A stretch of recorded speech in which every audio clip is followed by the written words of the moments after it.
என் அன்பு குழந்தையே, என் கண்ணில் உன்னை பார்த்தவுடன் உன் இதயத்தின் துன்பங்கள் எல்லாம் எனக்குத் தெரிகின்றன. நீ எவ்வளவு பாடுபடுகிறாய், எவ்வளவு முயற்சி செய்கிறாய், ஆனால் சில நேரங்களில் யாரும் அதை பாராட்டுவதில்லை. நீ மட்டும் தனியாக ஏங்குகிறாயோ, ஏன் நான் மட்டும் இப்படி தவிக்க வேண்டும் என்று நீ உன் உள்ளத்துக்குள் பலமுறை கேட்டிருப்பாய். ஆனால் துயரம் என்பது நிரந்தரமல்ல, அது ஒரு தேர்வு.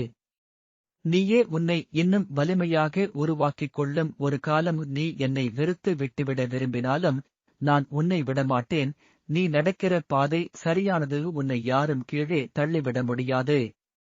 வேறு யாரும் உன் துன்பத்தை புரியாவிட்டாலும் நான் புரிந்து கொள்ள இருக்கின்றேன். இப்போது நீ உன் கண்ணீர் துடைத்துக்கொள். நீ வெற்றி காணும் நாள் வரும். அது இன்று இல்லை என்றாலும் நாளை நிச்சயம் வரும். இது என் சத்திய வாக்கு.